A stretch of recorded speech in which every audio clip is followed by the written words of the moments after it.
Uno mas. Coming back into the last game of the day, coming back to the last day of the qualifier. You could have asked me for a lot of predictions, you could have asked me for a lot of opinions, you could have asked me for crazy things that might happen. 50-point difference between second and third would have not been on the list. Fun fact, right? We have 44 players in the lobby. That means if you kill everybody except yourself and your teammates, you're getting a 40 kill win. That's 50 points. The gap's 51, no? I think it's just we're actually mathematically impossible. I've never I keep telling you. seen that happen. Actually mathematically impossible. I've never seen that happen. I don't know. It doesn't. I don't remember a time. It doesn't happen. It has ever not been possible. So yeah, I agree with you. This is why this is why I had this uncontrollable laugh earlier, where I realized that it might actually come down to this, right? With no matter how this last round goes in a best of 12, it's always, and I'm saying always, obviously excluding this tournament, it's always somewhat possible, at least mathematically possible, that one team can still grab a qualification spot, and this. Both! I'm talking about both qualification spots are mathematically impossible to be taken. And that's because the sheer amount of dominance Chile and Brazil are showing in this lobby is a force. In a best of 12. Is a force to this is not like a best of be reckoned with. 38, you know? Yeah. What? Look, we're sitting here just at a loss for words. And I think we've been sitting here at a loss for words for the last 3 rounds. Because at that point, it was already kind of, closing down on this current leaderboard situation. It don't make no sense, but it is how it is. 50 points difference as we're heading to the last game. It's done and dusted. We hate to break it to you guys, but your favorite team, unless it is Chile and Brazil, is unfortunately not going to perform at the IESF World Esports Championship 2024 in Riyadh later this year in November. But that being said, we got a couple of shout-outs, and we're going to go through them, I think, at the start of the next match, which is going to happen very shortly. United States, I keep on saying that name. Yeah. I keep on saying the United States has surprised me today, and I think deservingly so. If there's any one team to be named, after this day, it has to be them. Fearless. Absolutely fearless. They're not being brought down. They're not being put down by absolutely anyone today. And despite that team having a way tougher road into these zones than the rest of the teams, they consistently search for fights early. They are super quick on third partying as well. Look at that fight against Brazil, for example. Guatemala against Brazil. Look how fast they rotated across almost the entire safe zone. Because they knew if we don't third party everyone right now, we should have done this yesterday is probably what they're thinking, then there's no chance to catch up to the top 5. And now they have done it. These mad lads have done it. The USA is back in the running for a top 5 with another good game. They will finish this one off in that top 5 too. And I think that is a really good result coming off of a rather inexperienced roster. Yeah, I'd love to see it. I'd love to see them come back to the standards we had for them. Look at the map though, for Alex, and look at where Argentina is, and look what's going on. We've got a Hacienda del Patron hot drop. They've all said uno mas, and we're not wasting any time. We're going in onto this, and we're going hard. First few shots already exchanged. No knocks that I've seen in the kill feed. But this is not a peaceful one. This is not one that goes quietly. This is not one that dissolves. This is a hot one, and there is the knock and the flush. Rema takes out Varos, and Argentina puts 1 on the tally towards the unthinkable, the incredible, the undoable. Yeah. It's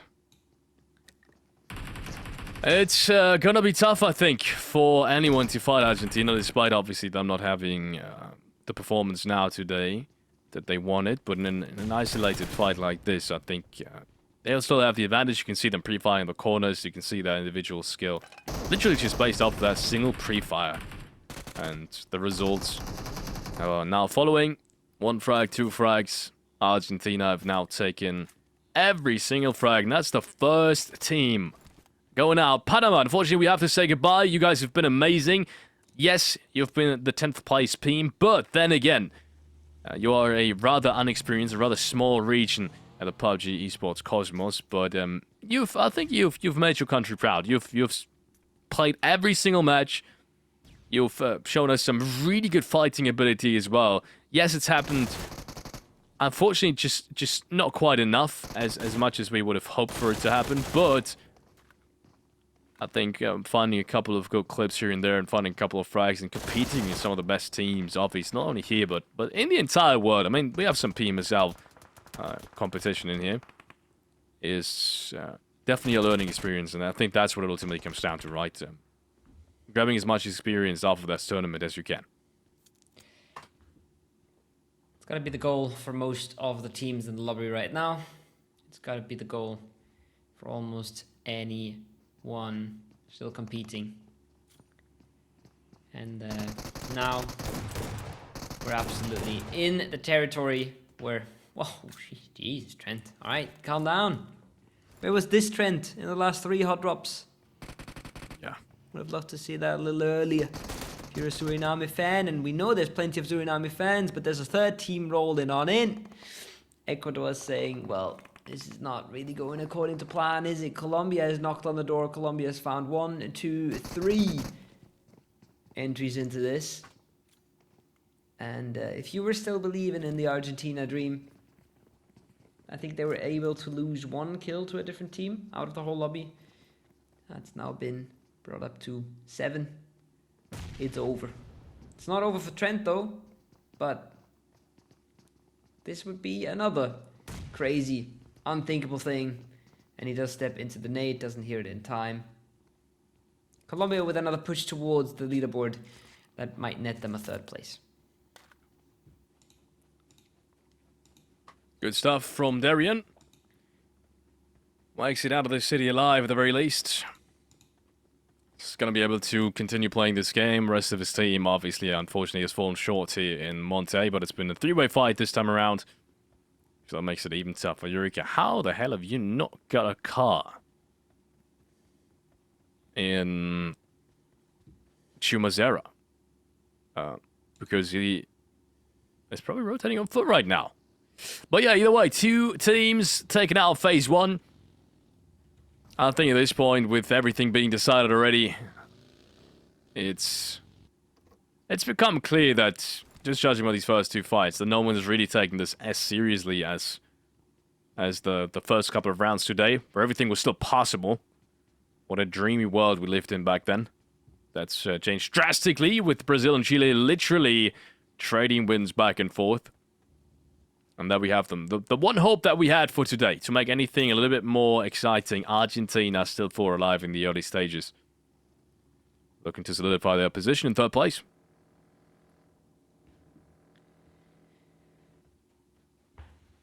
It was looking nice. It was looking nice at the start of the day. It fell apart very, very quickly. And I think a good half of that is Argentina falling short.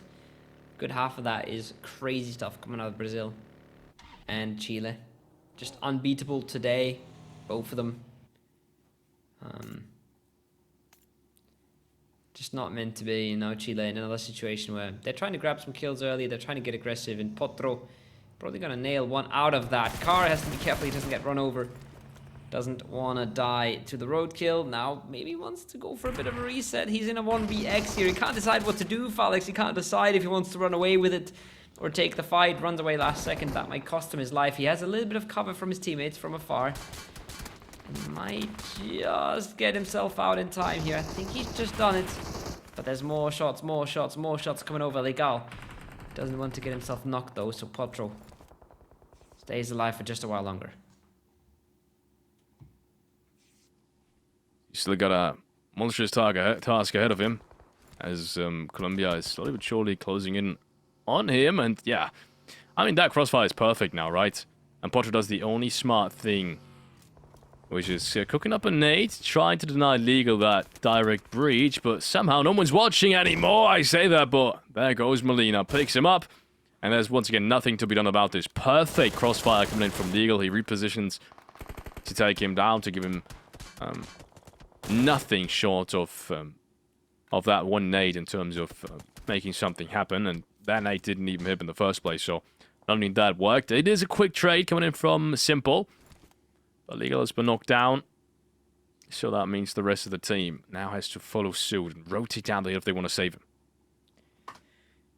No doubt in my mind that they will try. This is not a game anymore where you cut your losses. This is not a game anymore where you disengage from a fight.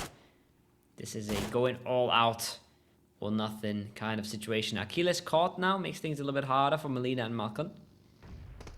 They still should be able to fight for this, and that's what Malcolm will do. Unexpected angle, too far off to the side for Eureka to realize. He does get another trade. We're going down to a 2 versus 3 situation, I believe. It's getting more and more complex here with no reses coming through.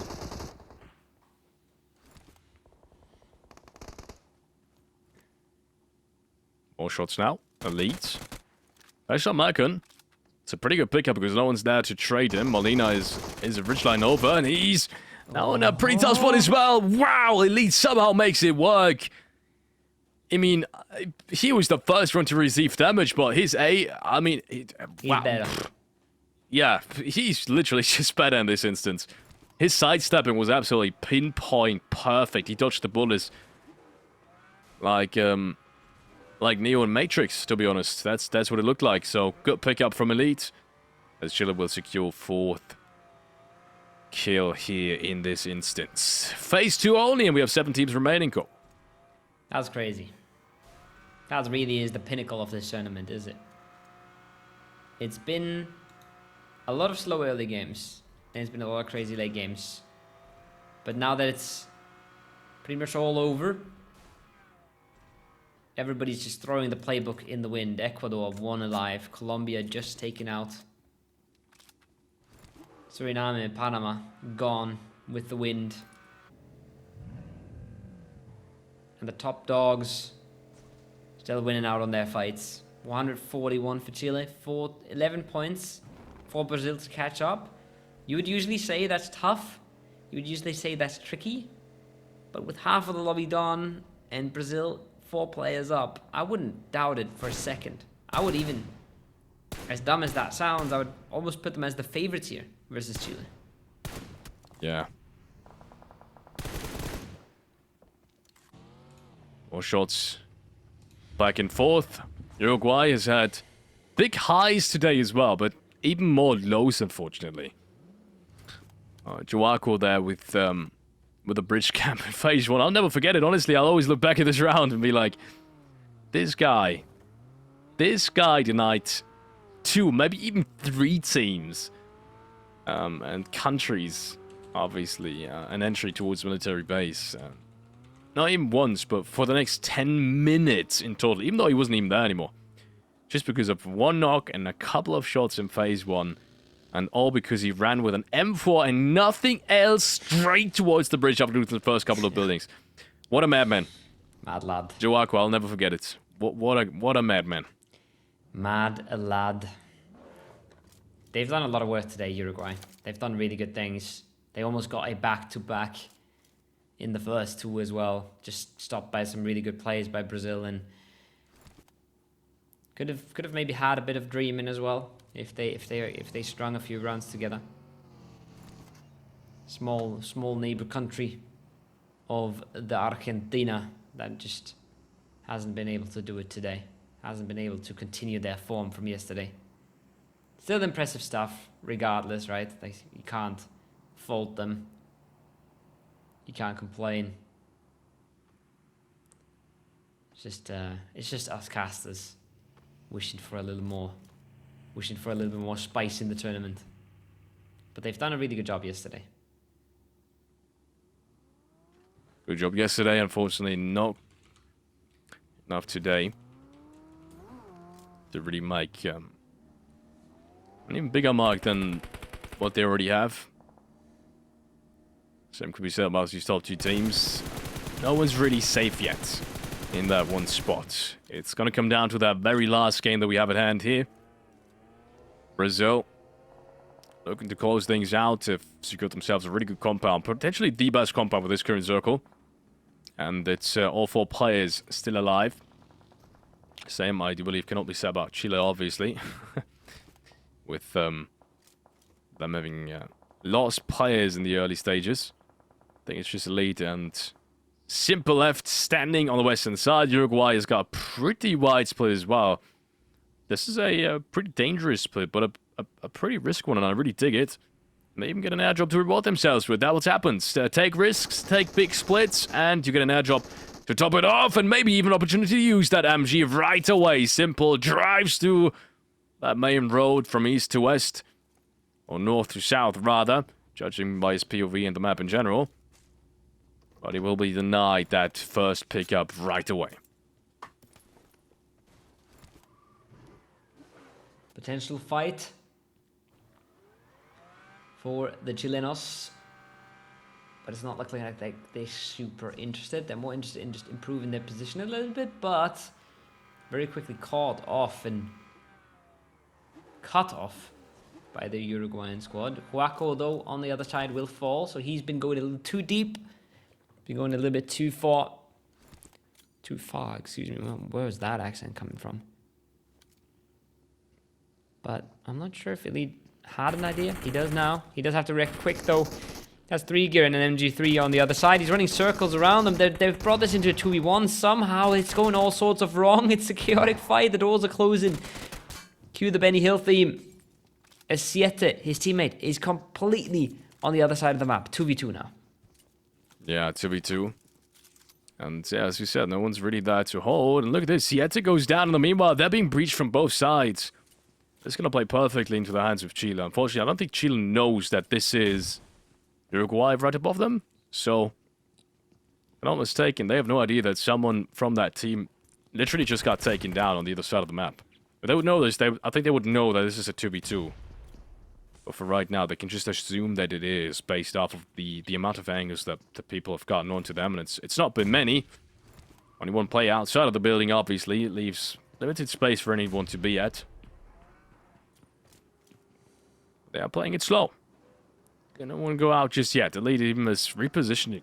That's dangerous. With that vehicle repositioning, he could have been shot out a million times by now, but he's not doing so. And this is a perfect bait. Okay, so this is a bait. They're trying to bait Uruguay into peeking Zimpler, running through that house unguarded. Yeah. So he can take them down. Yeah, it's a big risk, like you said, but could work out in the long run. Util comes in for Little Boy. That's a good nade as well by Law, excuse me. And Brazil is looking to continue where they've just picked this off. Mustafa gets the res on through. And this is a hard building to clear out with Util. There's a lot of pieces of cover there. There's a lot of high ground you can be on, a lot of verticality inside of the walls as well. They finally find one knock back, but only after that Diego has been knocked.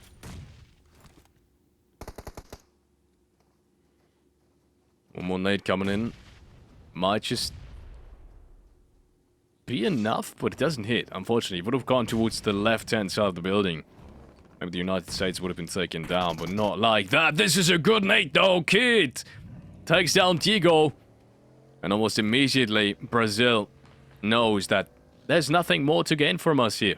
There's nothing else we can do in this one. Just rotate back. We've got the circle. We can keep the United States. And Bad Boy is even going to be able to get taken down by the blue zone as a result. So good stuff from Brazil. They're still playing smart. This is crazy. How can you still be that disciplined and that methodical? Even if you know you're qualified. I don't even understand this. I wouldn't play this discipline myself if I'd be in their shoes. But they are. They're going to show you how big of a professional team that is. And obviously we know these guys have performed a very high stage of the international scene, but even in a qualifier to stay that disciplined, I think that speaks volume about their character as a team. They're professionals, and that's what you love to see, right? They're really treating this with the respect it's due, and with the motivation that you would want from a top contender. Chile on the other side has gone out. They have been cleared out by Uruguay, and that means that We might actually see Brazil taking this in the long run. USA probably very short-lived here. Little boy makes it in. Law makes it in. They survive for now. And Argentina has another problem on their hands now. They've got a neighbor. They've been chilling in this hacienda area. They've been taking it slow. They still have the same 4 elims they got in the very first minutes of the game. And it's looking like they've understood their fate. And they are just playing for a third. Playing for a win in this one, maybe. Completely in understanding that this is not the opportunity anymore. The opportunities have passed.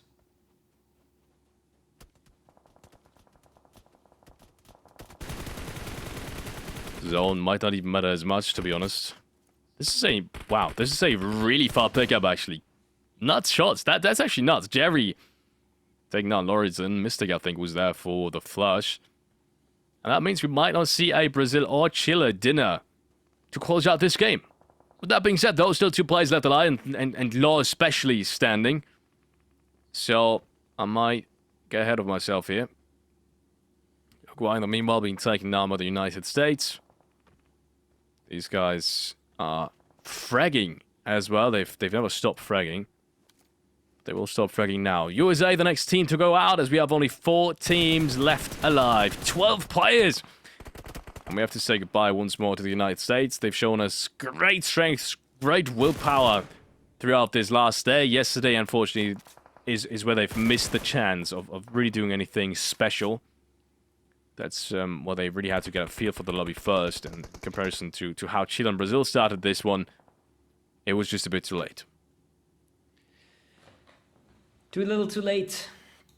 Story of the day. Mystic knocked.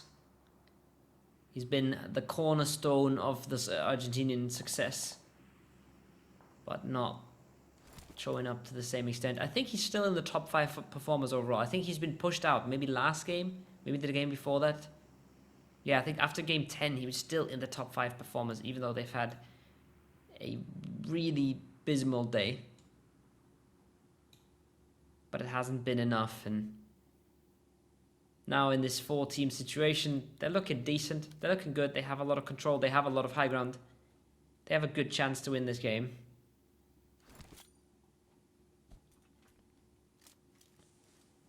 But still need to do so, though. Yeah.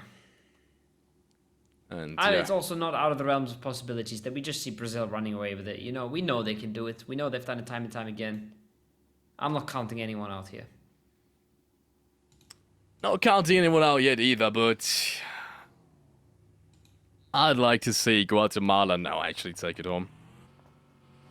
We have not seen a Guatemalan win just yet. They've also fought very fierceful. We've met the Guatemalan squad. Not this exact squad, unfortunately. Pretty sure we haven't. I think Kevel, for example, has been missing. But we've met these guys last year. Amazing players. Even more amazing humans. Strong players. They've improved massively over the course of the last 12 months too. So seeing Guatemala in this very small country as well perform at this stage is it's nothing short of amazing. So I'd really love to see them win this now. But then again, it's Argentina, internationally experienced fraggers and players all around as their biggest competition in this one, and based off of the position as well, we gotta give them the slight advantage in the last match of this qualifier here for the America region.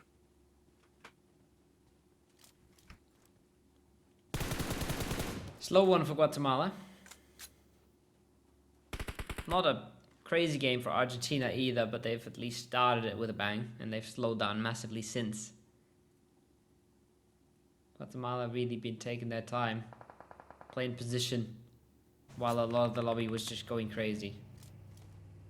And like you said, they could reward themselves here. They have 4 man up. Maybe position is slightly better for the Argentinian side, but we've seen stranger things. 2 from Uruguay could play a part. The Brazilian duo could play a part. With 2 more zones shifting in.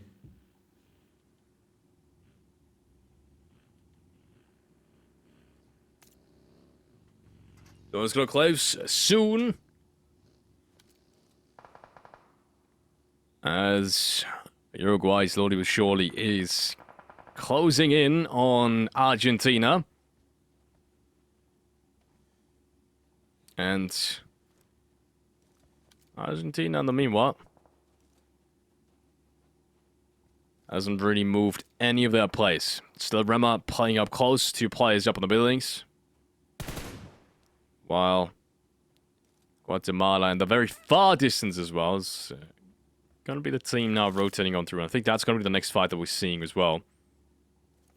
They didn't really have to fight yet. You can tell that overall eliminations, that they're not included in this one either. But it's pretty interesting sitting while we stay here. Eureka and Lawrence.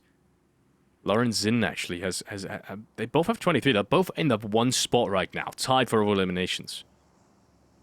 Which is something that I wouldn't necessarily have expected. I thought there's going to be different players up there. I thought Law was going to be somewhere at the very top as well, but he is further down indeed. So 23 frags right now is the one to beat. Unfortunately, nothing's going to really change there because Burnsin is not alive anymore, and obviously Eureka isn't either. But at least the rest of the Brazilian players could make a couple of moves upwards. Mystic only needs 5 more, and then maybe he's in contention there. You know, only has to kill 2 of Brazil, 2 of Uruguay, 1 of Guatemala, possible. Maybe there's a comeback story that we can believe in. Maybe there's some copium that we can have fun. But it's the last time I'll say it. Yeah. We'll have to wait and see. One more zone popping on in. Phase 7. The players have been playing to their absolute best ability. No one's taking any crazy risks anymore. Nobody's going over the top. Everybody wants to win this game. Everybody wants to take the absolute maximum away. And it shifts fairly central. It shifts fairly reasonable for everybody involved. It's going to push Uruguay into a bit of a corner. Not a ton of space left. And it's going to have to put Argentina in front of a decision. Do they want to push the stables now? Or do they fall back, regroup with their teammates and coexist with these Brazilian players? Yeah, that's... you put it perfectly. That's the big question. And how they will approach this last fight. Fortunately, the decision, I think, will be made for them, depending on how the other teams move. And that's going to happen sometime soon, hopefully, because I haven't really seen fights in the last 10 minutes.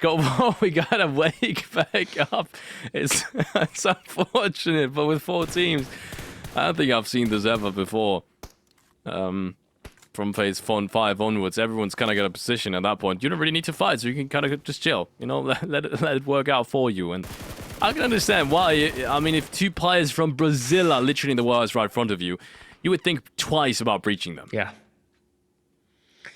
Never seen that before. Never seen 7 teams in a phase 3 before. But that was a nice pre-fire. That was a crazy pre-fire. Somehow almost gets a knock there. 80. 1 HP. Rema down to half.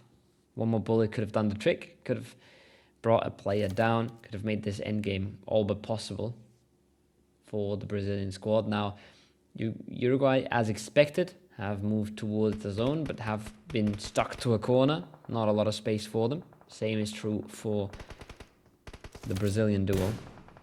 But the interesting fight is going to be the 4v4, if we do get to see it. And Mystic, wow, just gets sat down. It's going to have to be a quick res for Argentina, because this phase is popping in 15 seconds, and they want to be ready for it. Yeah, they want to be ready for it. And I think they will be as well, from everything that we've seen. I think if there's any team that has been ready throughout these 12 matches, it has been Brazil, really. So them needing to exit this warehouse means they have to find the right timing. I think as soon as Uruguay kind of activates and moves in, I think that's when they will make their move as well. You can kind of tell they're looking towards it. When does Uruguay really need to move? But they haven't found the timing just yet. And somehow they have crossed this ridge line. I'm wondering how is he alive there? But he really isn't. And it's actually Uruguay taking down Little Boy, and Argentina getting the flush still. That means one more point for Argentina. But once again, it's too late. It was 50 points before that. So we can only really get as hype. But talking about Guatemala and Argentina, coming back to it, that's going to be the deciding fight. Who's going to take the very last round now of the America Regional Qualifier here for the IESF World Esports Championship? We've got our results already. We know it is Brazil and Chile going to Riyadh later this year. But who can save himself at least some fight phase? Who can really go out with the big swing that everyone has been hoping for? And by the looks of it, both really do have equal chances, with, in my opinion, Guatemala being at a very slight disadvantage. But that could be negated if they have enough cars to move around these hardcover spots from Argentina. Neither of these teams has been able to win a game yet. Argentina was very close to qualifying at the end of yesterday. They were in second place coming into today. We were talking about how crazy it is, how many placement points they have without a win. Still haven't been able to catch one. They're still in third place. They're still the team that's closest to contesting the absolute dominance towards the top. But no, also they have not been able to get themselves a chicken dinner. Neither has Guatemala in ninth. Whoever wins is going to be a new winner. It's going to broaden our winners club a little bit. Alex taken down. We've got Tony.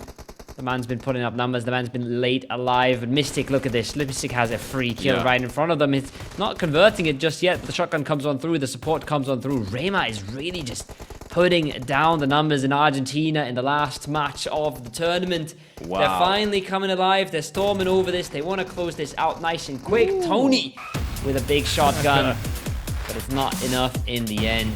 Argentina will take away the one last win. It's too little too late, but it's a bit of a consolidation prize for the boys from down south. And it will cement them as clearly the closest in a competition that wasn't very close. Yeah, it's got to be said. But it's also got to be said that not only your brain, but also your heart has now shined through in the last two matches of the day. Unfortunately, yeah, Argentina, it's not going to be enough as you head into the highlights. We talked about this, man. But what a slow ending phase that was. I don't think I've ever seen such a slow ending phase. I was kind of hoping some teams were going to make a move earlier than that. But as I said in the middle of the game, it kind of goes to show you how serious these teams take these last couple of fights in this tournament, right? They really, really want to make it happen. They want to go out with the maximum amount of points they can potentially pick up. And this was an indication of that, right? Staying alive until the very last seconds, not making any sudden and unnecessary moves. And we saw that from the very beginning. Yes, it's aggression, but it's calculated aggression. And that's also not always to be found, even if you don't have a chance anymore to still play like that, to still have that kind of discipline, or even if you have already qualified, like Brazil, like Chile, to still put out numbers like this is quite amazing to see, and speaks to the professionalism that we have coming in from all these different esports federations. Absolutely, and a lot of teams have shown today that even though they weren't in the running for qualification anymore, they still did their absolute best, and they still did their absolute hardest tries to get anywhere close to it, to get anywhere up the leaderboard, to get anywhere on those standings, and give us some highlights, give us some good entertainment, give them a good showing of what their federation can achieve, right? I mean, just even there at the end, two teams that haven't won a game, two teams that can't qualify anymore, doing their absolute best and doing whatever they can to win the game. Rema had a big one in this one. Haiti picking up a few frags towards the end, and Mystic, the so far top fragger for Argentina, probably still the top fragger for Argentina, with a really quiet day today, and it's one of the things that's been missing for them. Yeah, missing points, especially to qualify. As we're heading over to these last statistics on the very last game of the day and the very last game of the America qualification. I wish I could tell you anything else than, yeah, it's been unfortunate that it's been decided so early. I think that's ultimately what it comes down to. These last games, they just didn't matter anymore with how well Brazil and how well Chile has played throughout this qualifier, and this is not a given. Yes, these teams have some of the most experienced players, especially Brazil, coming in as a full four-man, but Argentina had PMSL players as well. Plenty of teams had PMSL players and still couldn't have the level of, I guess, consistency and also just fragging power that they did. I mean, look at Uruguay. Joaco and Cardi, these guys, especially Joaco, he's played in PMSL as well. Dominican Republic, PMSL players inactive, literally from Titan Gaming NA. He's got amazing teammates too, really experienced teammates in that roster. I mean, he's played with, I believe, Doran and Redox as well. So it's not an unexperienced roster by any chance. And obviously talking about Argentina as well, 21 points, just as much as the other ones, PMSL players, but only two teams have really run away with it. And that was Brazil and Chile. And so that performance, in my opinion, even better than I think the points really give them credit for. Even more impressive because of that, because the competition was that high. Yeah, and there's no shame in getting third here. There's no shame in not making it when it's just not been a possibility for a lot of these teams. It's just been a different competition with a Brazil that just runs away with things, and Chile that seems impossible to take down in fights. But like we said, right, a lot of these countries showed up. Colombia in the last game, we've had Ecuador in the one before it, really just popping off, coming in, playing beautiful PUBG and showing everybody that they want to compete in this and they want to show what they can do. But they all just falter in front of the top two, and yes, it's upsetting how far the distance was between these teams, but it's also crazy how good the top two teams are and how clearly the favorites they were, just running away with it completely. Yes, you can see the negatives, but you can also see the positives. These two teams have just shown they're in a different league than anybody else in their region right now, and they absolutely deserve to go to the World Esports Championship. They've even made it close for top one. I think Brazil tried to close that gap a little bit towards the end, but in the end, nobody has made a clearer statement that they deserve to be at the World Esports Championship than Brazil and Chile. Yeah. Ladies and gentlemen, we will be crowning our top two right now. Selected to Riyadh will be Chile and Brazil. And these two countries, these two nations, these two teams, these two representatives have given it all on the battlefield. Not only today, but also yesterday. They have been absolutely dominant. They have been amazing. I don't think, and I've said this before, you said it before as well, Kobo, we have never seen such a dominant performance in any of the IESF World Esports Championship qualifiers. Yeah. But yeah, despite such a fierce competition, Chile and Brazil will be going to Riyadh later stages of this year. They will be having a shot at the $130,000 in prize pool that we have available here from IESF for PUBG Mobile, and deservingly so once more. These guys have given it all. They've been incredibly dominant. They've literally traded wins back and forth, and it's good to see them later this year at the World Esports Championship. And there we have it. Overall standings, Brazil, they close the gap a little bit. They don't close the gap entirely. It's Chile in first, 142 and 138. That's way over 10 points per game. That's way over 11 points per game for both these teams, just clearly above the rest. And Argentina with a super respectable third place. Coming into this last day, a little bit on the weaker side, closing it out strong. And then the team of the day, like you said, United States, right? Pushing themselves all the way up into fourth, where the team gets so competitive. The field gets so stacked once you move away from the top three here. But again, double the points on the first place than the fourth place is a crazy statement. It's amazing. It's nothing short of amazing. I know we keep on bringing this story up, but Chile and Brazil closing out this qualifier with 36 points difference to third and fourth place. even more so towards 4th place, actually, is nothing short of incredible, and something, once more, we haven't really seen come out on any of these IESF World Esports Championship qualifiers. Let's hype up the match MVP once more.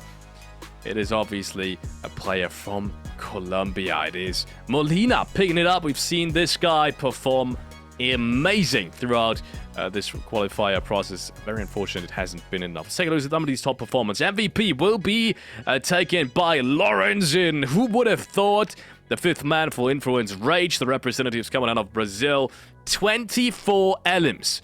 Barely overtakes Milivan there on 23, who's also had an amazing performance throughout this qualification. And you can tell, the entire top performance, full of Chile and obviously Brazilian players. These two teams, not only having the large share of points, but also frag heavy. And yes, we said, placement points are going to be needed. They're going to be more important now with 11 teams, but these two teams have done both of it. So you really can't take away anything from these two teams, from these two countries. They very deservingly qualified. Very deservingly so, and I feel like there was a lot of players that could have deserved that MVP there. I feel like we had a lot of people very close to it, right? All of these Chilean players, 3 of them in the top 5 as well. But in the end, the stats don't lie, and some of Lorenzen's kills, especially impact kills towards the later stages, have been absolutely insane. So well-deserved MVP, and I can't wait to see these guys perform in Riyadh. But guys, it is the end. It is the end of the qualification. Brazil in 2nd place, Chile in 1st. And I just want to say thank you guys for hanging out. Thank you guys for watching. It's been a blast. It's been an experience, I want to say. It's been different. And thanks for all the guys behind the scene as well. Thanks for all the IGE production stuff, everybody pulling strings in the background, organizing this stuff. It's been a show, and I can't wait to see what these guys do on the global stage. Brazil and Chile have been nothing but dominant from start to finish. Brazil started it, Chile ended it as well with the performance that we've seen today. Take a look back at the 19 kill chicken dinner if you haven't. Watch back the day yesterday, because it was way more exciting than today. I just gotta be honest. These two teams have run away with it. They were never in contention. No one got anywhere close. So hype it up for Brazil and Chile. And I think if you really want to see a crazy stacked tournament, tune in to the obviously to the African World Esports Championship that we have coming up, but also towards the IESF World Esports Championship later this year, where we see all of these teams again.